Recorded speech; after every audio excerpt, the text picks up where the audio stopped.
everybody. Thanks for tuning in to Music's Rising Stars.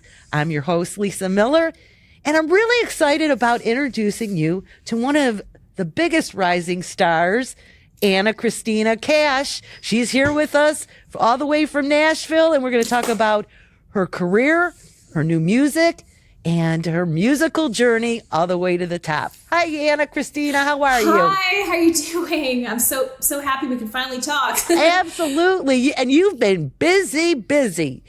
Yes, ma'am. I follow you on social media, and I'll tell you, you don't stop for a minute. Well, I love what I do. That's the truth. I've always been very energetic. I'm always jumping from one project to the next, and I'm just so happy to be putting music out. I feel like the surge of energy all of a sudden. So thank you. Yeah. And, what's interesting is you have been in music since the age of 6. So yes, ma'am. I looked up, some old video footage of you back when you were little. I think I saw a clip of you singing an Annie song, Tomorrow. Yes. And you were on a television show.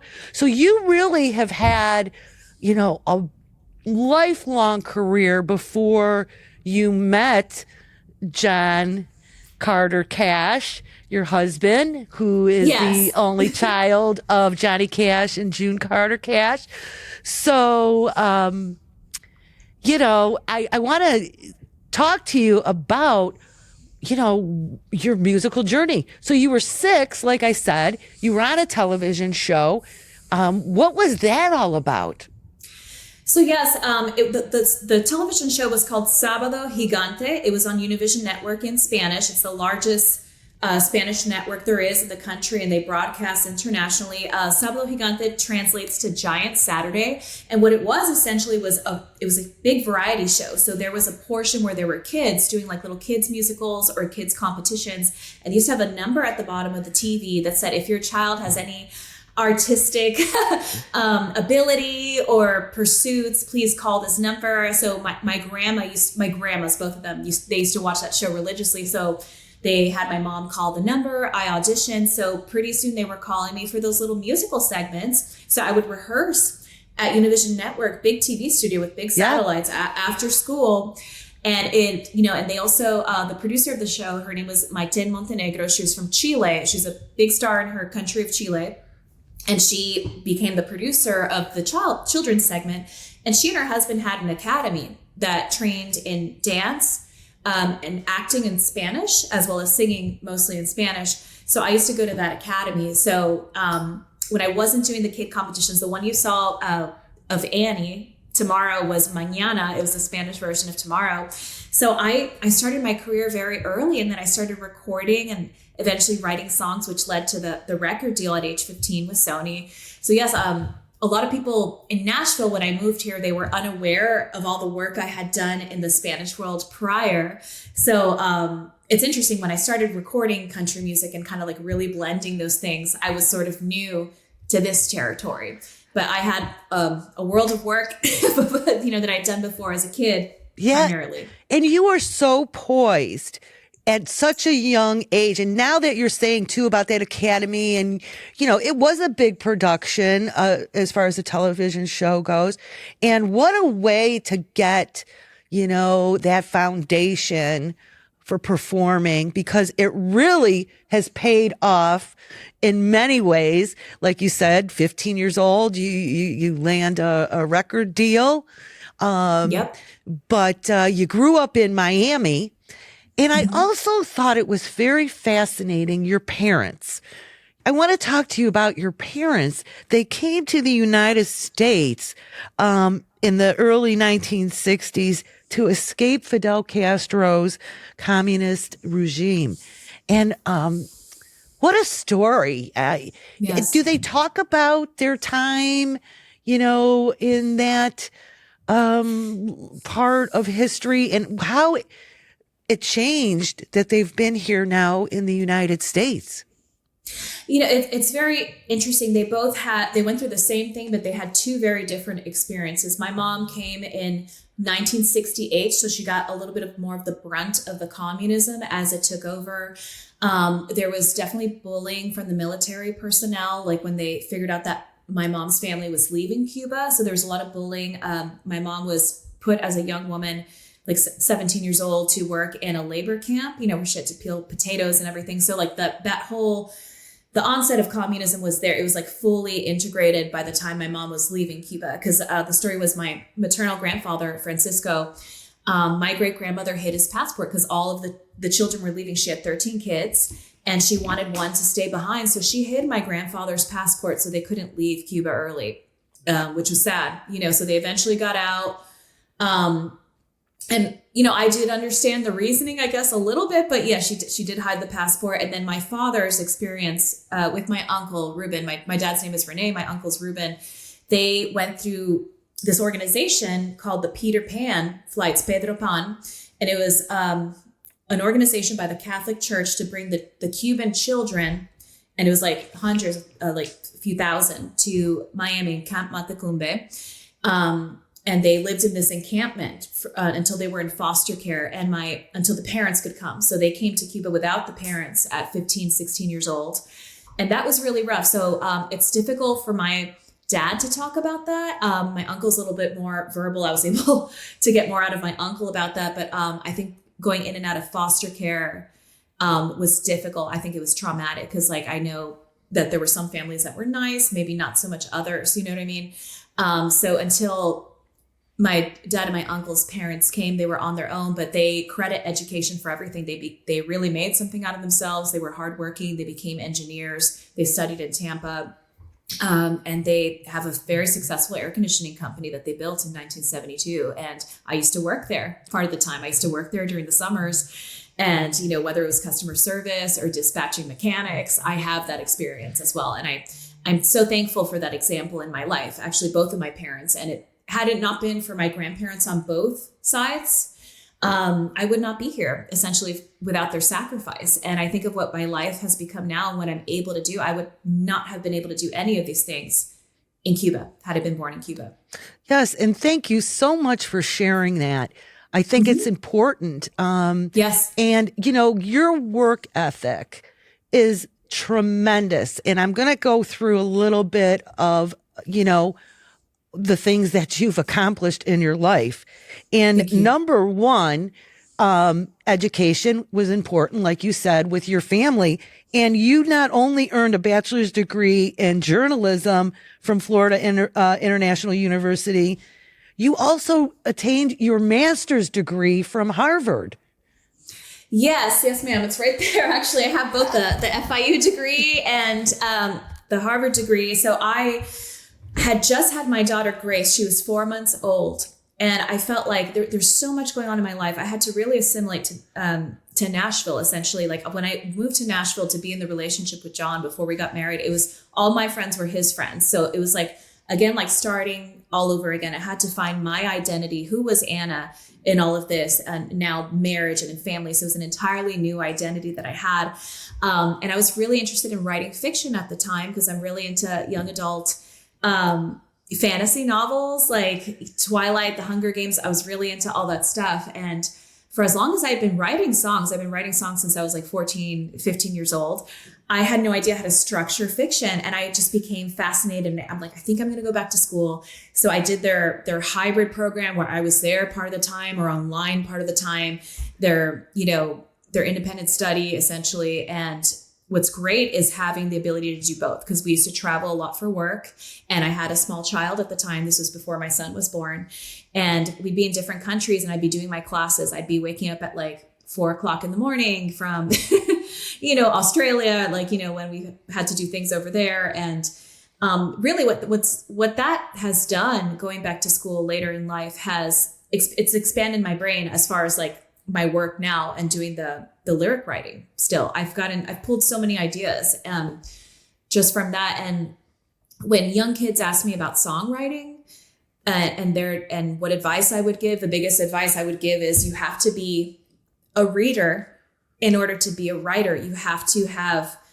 all of that in the archive somewhere because that just gets pulled out. So the more educated you are, the more you read, the better of a writer you'll become regardless of the discipline, whether it's songwriting or if it's fiction or nonfiction. So to be a singer, you've got to sing. To be a writer, you've got to read. So. Yeah. And you mentioned your family, and you have a beautiful family. And I have to ask you, I'm sure everybody wants me to ask, how did you meet your husband, John Carter Cash? Absolutely. So I was living in Los Angeles from 2010 to 2014. John and I met in 2013 at the Sunset Marquis Hotel, which is down the street from me. And funny enough, it is a big music hotel. A lot of musicians stay there. So he had been staying in town to work on a screenplay with his friend Garrett. And I remember I had just finished working at a studio session or something. It was just right down the street from me. I wanted a glass of wine. So I stopped into their bar for one glass. It's pretty early in the night. So essentially he was the only one there, and his friend Garrett. They were sitting across the bar stools from me, and just like 2 stools down. And I saw Garrett. Garrett had dreadlocks at the time, like down to his back. And John had just this very thick Southern accent. I'm like, oh, these are interesting people, and I wasn't speaking to them. And then John moved to the stool next to me, started talking to me. We talked for hours. I didn't know where he was from or who he was essentially until we started like talking later. And really we struck up a friendship, and he left, and he did not ask me back on a date till 9 months later. He said, hey, he texted me out of nowhere, I'm coming to Los Angeles. I would love to take you to dinner sometime. 9 months later. And it was there that we hit it off, and we decided, okay, there's something here worth exploring. So we started dating long distance for a few months, and then I moved to Nashville. So what a love story. Yes. And we got married. Oh, sorry. No, and I gotta tell you, one of my favorite things when I was researching you was watching you and your husband at the Grand Ole Opry singing together. And when you and your husband sang Jackson, in the red custom made, it looked like outfits, it was phenomenal. It is pure country. I encourage everyone to watch Cristina Cash and her husband, John Cash, at the Grand Ole Opry.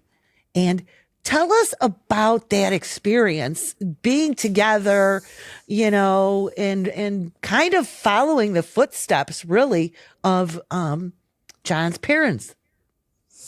It's really naturally, John and I have had our own individual careers, but when we came together, it was often requested that we would sing John and June songs. So we would sing at the Country Music Hall of Fame. Like right when I moved here, 2014, I started doing these European tour group shows at the Country Music Hall of Fame with John. So we just know all those songs. It's what people want to hear. And it becomes like a history lesson. And it's extremely cool because like a lot of people don't know these intimate stories and the intricacies that John knows. So pretty soon it's just become a part of our set. If we were on a set together, we'd sing Jackson, we'd sing duet. So that night in particular, it was February 14th. It was Valentine's Day.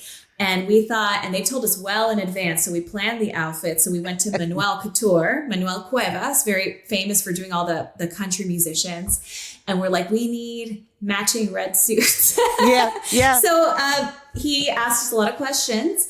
And cardinals are our thing. Like at the beginning of our relationship, we saw a lot of cardinals. So cardinals are a big symbol of our love. So he put like hearts in the embroidery. He put cardinals on the suits. So we got to perform Jackson and You're the One That I Want from Greece, which was like a really fun fan favorite that night as well. The Warren Treaty were hosting that night, and they had actually spoken to the Opry, and they're friends of ours, and they thought to invite us, which was very kind of them. And then months later, we got to do the Johnny and June special at the Opry, and we've been back a few times since. But I did my Grand Ole Opry debut with my original songs in 2019, which was huge for me. It was coming up soon, the end of my Opryversary, as we say, November 9th. But even before I was able to make my Grand Ole Opry debut, I had performed on the Opry since 2015. So it's been a decade already of performing in this incredible, I would say one of the most important variety shows in the world, essentially. And it's become like a family to me and to John. And when we get to do that together, John and I, it's just extra special because that's my buddy. You know what I mean? Yeah. So yeah. It's been really fun.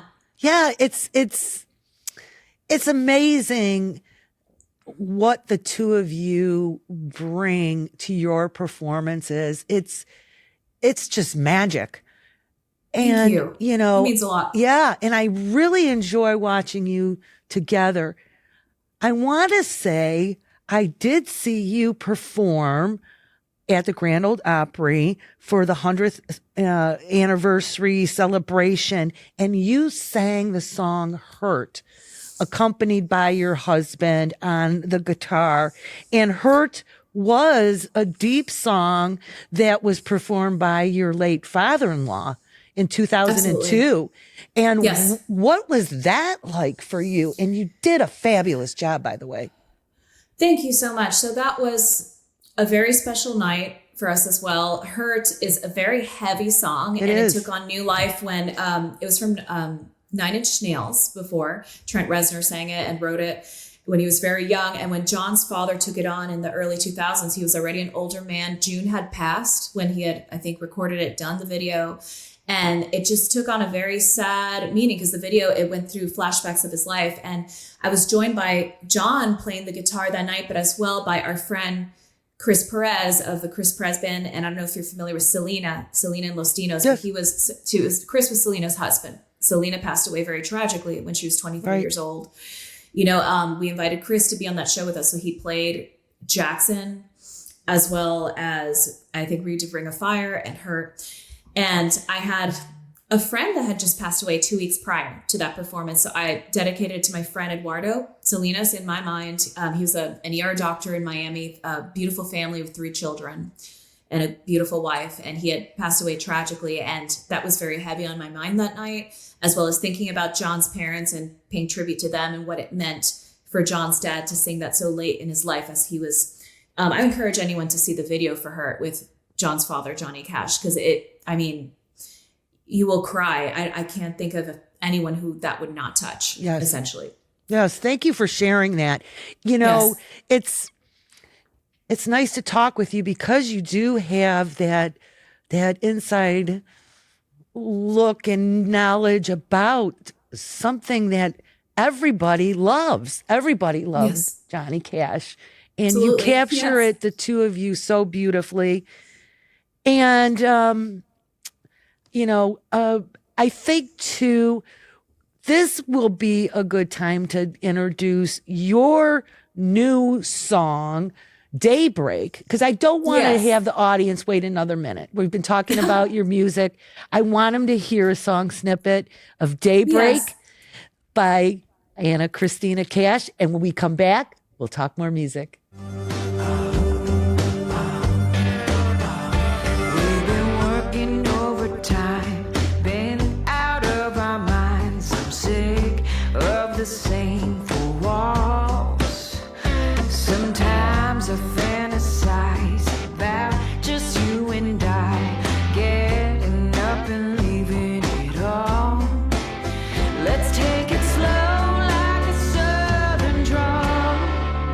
I think we need a daybreak, a little time to waste beneath the palm trees, buzzing, but we're wide awake, barely wearing clothes, on a slice of paradise. Got a little left to make.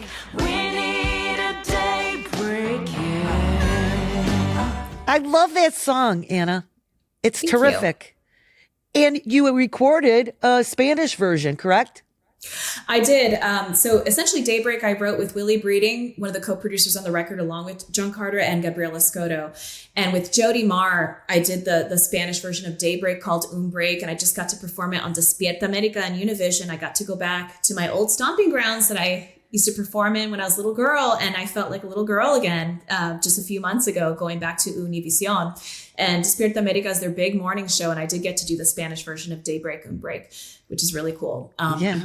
As a Cuban American and coming from where I come from and growing up in Miami, it was so prevalent, Latin culture. It's kind of impossible for me now to kind of fuse both things. I think when I first moved to Nashville, I was always kind of very respectful to stay within the lane of country and bluegrass.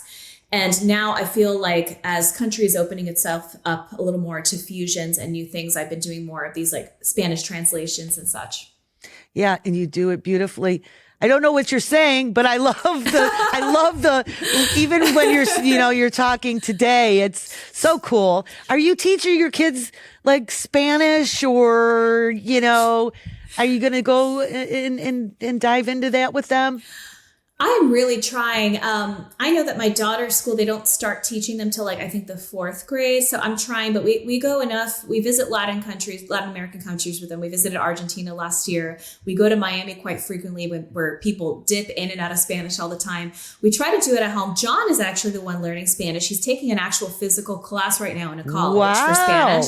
So John is a college student. He's back in school. I love it.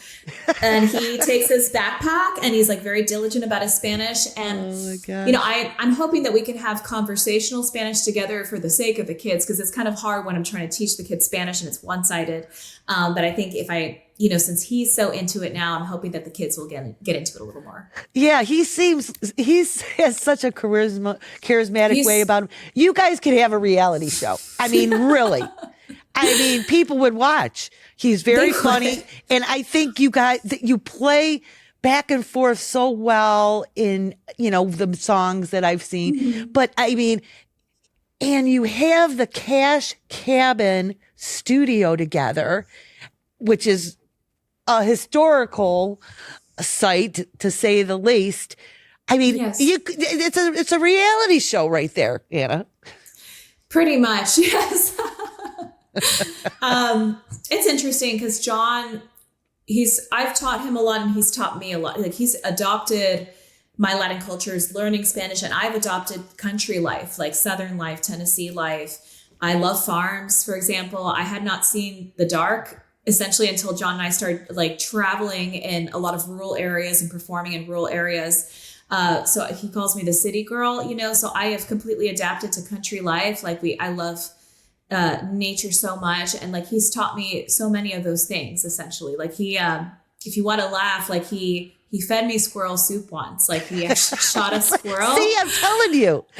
And I visit his family in Appalachia, where his mom's people are from, and in Hiltons, Virginia.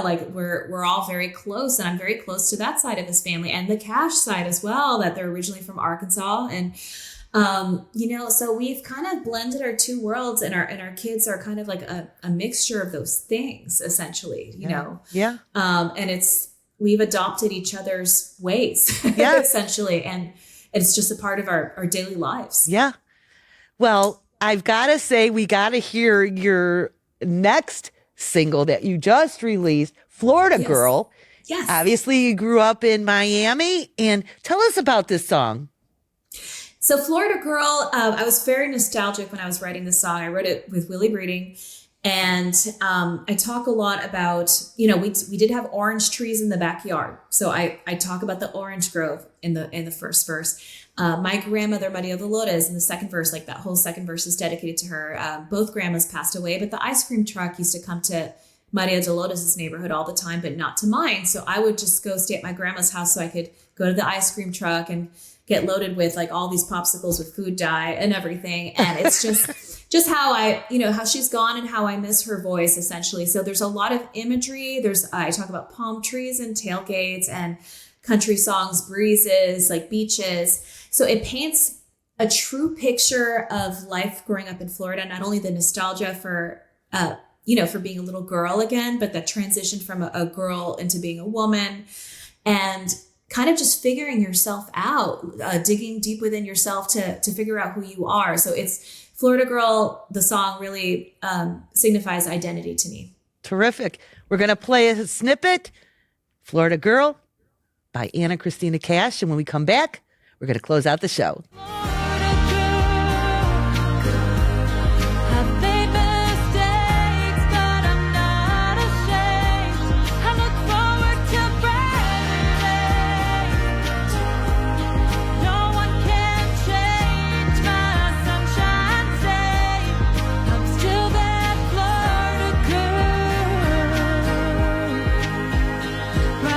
Kisses, sunny days, cool breezes, ocean sprays. I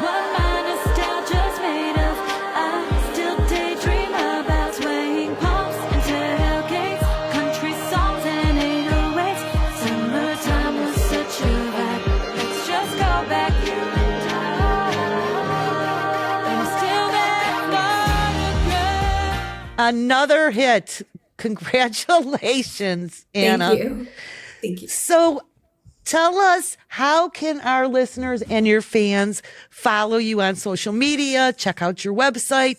Give us the 411. Yes. So I'm just Anna Cristina Cash, Anna with one N, Cristina without the H. I know it's funny, but it's a lot in spelling. So I am on TikTok, I am on X, I am on Instagram, and across the board on everything except for TikTok, I'm Anna Cristina Cash Music. I'm just, the little @ symbol, Anna Cristina Cash. Well, I encourage everyone to follow Anna Cristina. And by the way, you are like the best dresser I've ever seen. Your outfits are to die for. I love to get into that. I really love like going to a show or an award show or a presentation or a performance. And I love to like get in costume. I feel like Superman when I'm in that setting. And I feel like it transforms the performance. Like I really am into fashion. So it really plays into a lot of what I do. Oh, and it's just beautiful. So follow Anna Cristina, download her music, check out the videos like we talked about. And yes, Anna Cristina Cash is a rising star. And thank you for joining me. I want to have you back on the show to hear what you're doing. Thank you. Thank you so much. Thank you. And Anna, like I always end the podcast, that's a wrap.